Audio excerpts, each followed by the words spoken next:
Before we get rolling with this passage out of Daniel that Pam just read for us, I want to ask you a question just to make sure I know that where everybody's at.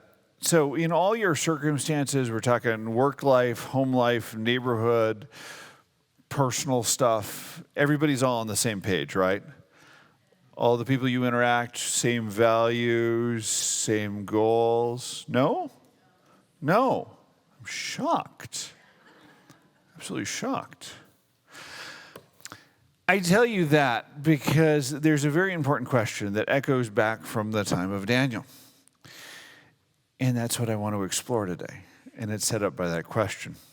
See, 2,600 years ago, the people of Israel were invaded by the Babylonians. The Babylonians swept down from the north, invaded Israel, crushed Jerusalem, walked off with all the loot, everything that was gold or silver from the temple, and they just conquered Israel.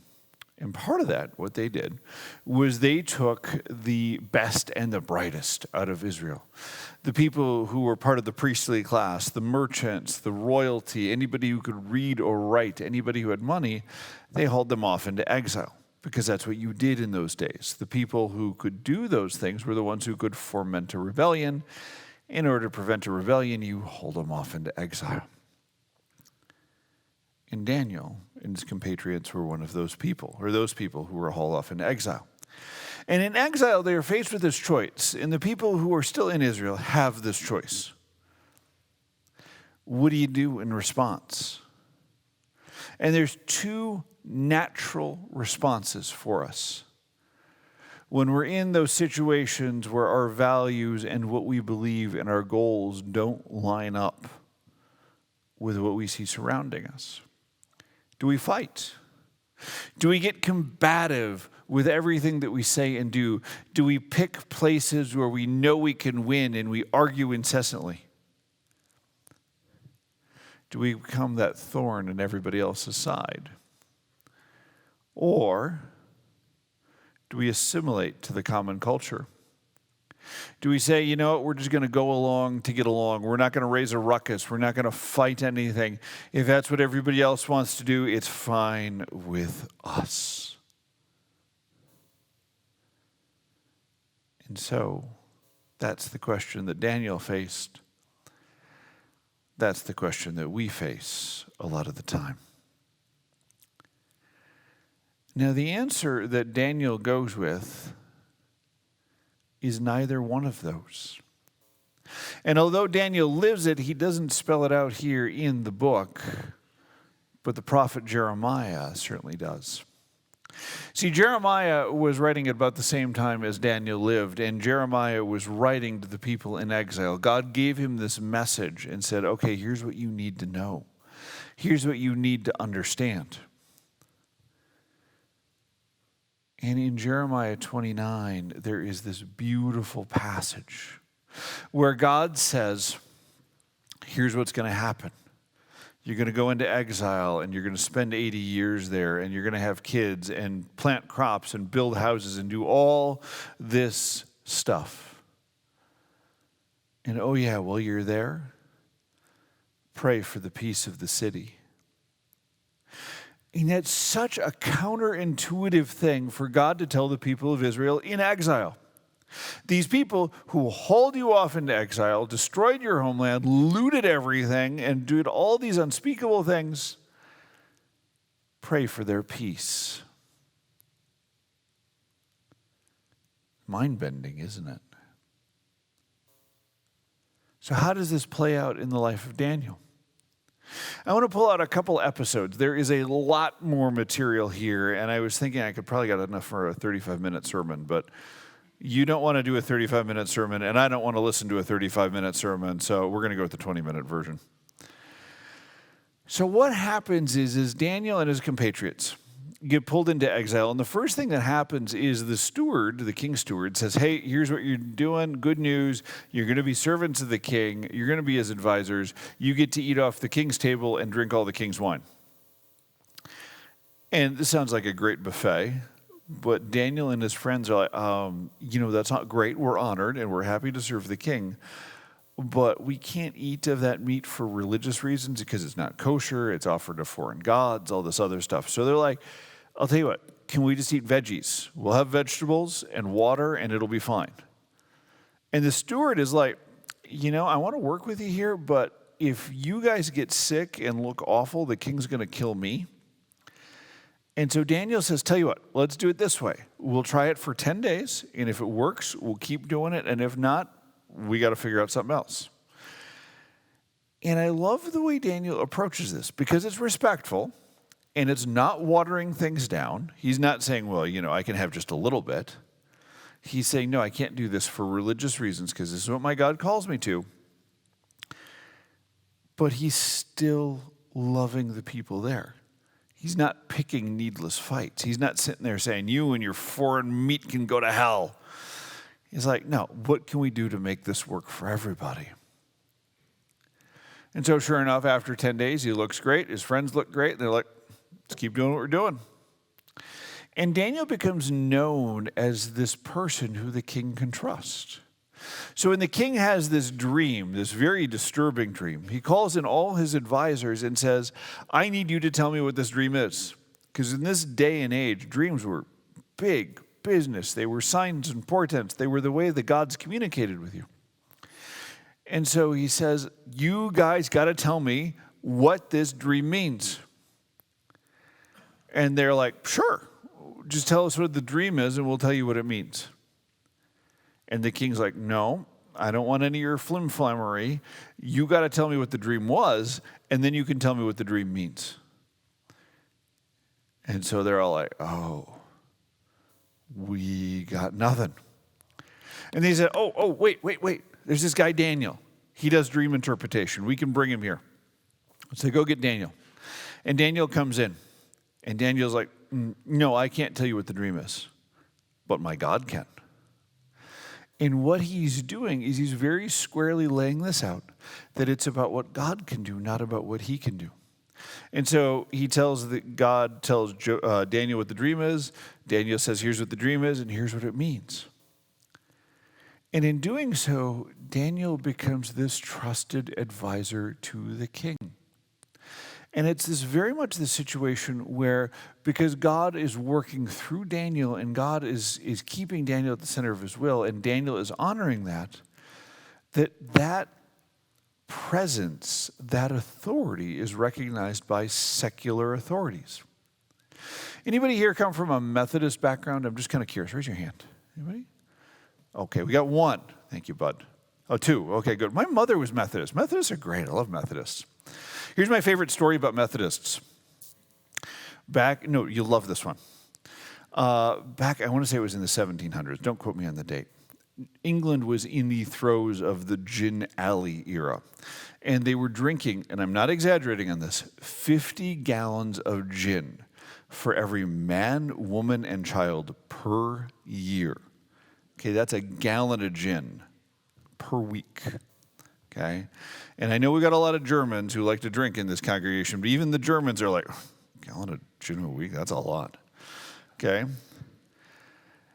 And so what the Methodists came along and they said, God's not a real fan of drunkenness. This just isn't good. So they said, we need to get back to what God is calling us to do. And one of the things God is calling us to do is be sober and show up to our jobs sober. And so in that time, if you had a business and you needed to hire somebody that required, sobriety, you hired a Methodist. And so all the bookkeepers and everybody else who worked in the offices, they were Methodists because they were the ones who could actually add things up while they were sober. And it was one of these things where you had secular people recognizing that God was doing something with these people. And they're not making any judgment on whether or not that God was with them. They're just like, I need somebody I can trust. And that's the same thing that's going on with Daniel. Jesus says we're supposed to be salt and light in society. We're supposed to preserve things. And that's what's going on here. So Daniel is continually recognized. And people, even though they don't follow his God, they recognize that something is going on with him. A little while later, there's another king. The first king, long and interesting story that I don't have time for this morning, is no longer in power. Next king is there, and he's having this big old party. He's got 1,000 people at this banquet. And he decides, because this is a really special party, all the gold cups and stuff that they've stolen from the temple in Jerusalem, this guy's like, I want to drink out of that tonight, okay? He's got his old Milwaukee poured into the sacred cups, and he's drinking away, and he's having this big old party. And in the middle of the party, this is one of my favorite Old Testament stories, the hand of God appears and writes on the wall. And everybody is freaked out. Because wouldn't you be freaked out if a disembodied hand starts showing up and writing on the wall? Be terrified. And they're all terrified. And nobody can figure out what it is. Nobody can figure out what it means. Nobody can read it. And so somebody says, hey, that Daniel guy, I bet he knows what it is. So they bring Daniel, and the king is like, okay, Daniel, you tell us what this means, and I will make you third most powerful guy in all of Babylon, and I will give you all this gold and stuff. And Daniel's like, I don't need that. I appreciate the offer, but I'm going to tell you the truth, whatever it is. And again, this is a great reflection of who we're supposed to be. We're supposed to tell the truth. Whether you're rewarded or not, you're supposed to tell the truth. And so Daniel looks at it and says, it says, mene, mene, tekel parsons. And that means you have been judged and found wanting, and you are going to die tonight. Yeah. It's kind of like, Daniel's not pulling any punches here. And the king's like, oh, okay, well, I'm still going to make you third most powerful man in all of Babylon because I really don't know what to do with that, so sure. And before the night is over, the king is dead. Now, what's interesting is things in Babylon, they get conquered by the Persians, and the Persian king still recognizes Daniel as an authority figure. He has gone through 3 different administrations at least, and people keep recognizing his wisdom. This is this beautiful thing that he is loving this place that God has put him, maybe not in the sense of, I love being here, but he is serving God because all of these people in Babylon are made in the image of God. This is one of these consistent themes that we get in the Bible, whether we're talking Jonah going to the Ninevites, or we see in Acts these people going to the outsiders. That just because they're not part of the in-group, the special people, God still loves them, and they are made in his image. And so there, Daniel, again, serving the Persians. Now, this is where it gets interesting. Because Daniel is this trusted advisor to the guy in charge. And he's still worshiping the God we call God, the God of the Old Testament. There are people who are advisors to the king who decide, you know what, I don't like this Daniel. And it's not a theological thing. It is pure and simple, I don't like this guy because he's making me look bad. And so they conspire to slip some oddly specific legislation in front of the king that says if you worship these foreign gods, that you get thrown in the lion's den. And basically the only one this would apply to was Daniel. So of course they frame it up and they say, oh, we saw Daniel praying to his God in Jerusalem. He's got to go into the lion's den. And the king's really upset about this because he can't change the law, because if he changed the law, he would look bad, he'd undermine the authority of the throne, and he'd set himself up for rebellion. So he says, well, Daniel, I am so sorry about this, but you got to go to the lion's den. And so this is a story we just heard Pam read for us. And he goes to the lion's den. King is beside himself with worry. And then the next morning they pull him out. And he's fine. And the king says, you know what? I am so happy you're fine. And oh, by the way, the people who set me up and tried to make me look bad, they're going to pay for this. And so they throw the advisors' wives, and the advisors' children into the lion's den. Now we look at that and we're like, wow. But let me explain to you what happened in the the way the king would have looked at it, and then let's explain it from a theological perspective. The way the king looked at it is these guys set me up, and I cannot have advisors who set me up and they have to pay for it. And if they're going to pay for it, their wives and kids are going to pay for it too, because I can't have little Johnny coming back at me 20 years saying that I destroyed his father, because revenge gets perpetrated onward and onward.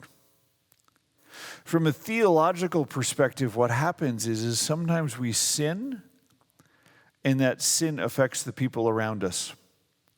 We all know how this works. People make mistakes and they fall away from God. And whether it's addiction or revenge or what have you. And a lot of times it hurts the people around us. Where we do these things that are stupid and we know are right and we think it's only hurting ourselves. But it doesn't just hurt us, it hurts the people we love and the people we care about. It is a wild story that still resonates to us today. So there's two things I want you to think about. Two different people in your lives. There are the people like the king, the people who are open to hearing what you have to say. And they're open to hearing what you have to say when you live that life like Daniel did. When you're following your God, when you're reflecting his love. We are called by Jesus to be in this world, but not of it. And Daniel exemplified that. He lived the life that God wanted him to live in that place that was not Israel, in that place that is very much all the stuff going on. And everybody got how different he was. And he built credibility because of it. He built that place of being able to say, this is who I am. And this is what my God calls me to be. So who are those people in your life? And then who are the people like the king's advisors who are trying to throw you into the lion's den? And I want to ask you, are you praying for them? Jesus said we're supposed to pray for our enemies, which is not an easy task. And it's again reflected in this whole book. These are the people who ripped Daniel and his friends out of their homeland, who literally led them with a hook in their nose into exile. And yet Daniel served them as a reflection of his God. Who were those people in your life? And how are you called to serve them? This is not an easy passage. It's not easy when we look at these things and we see,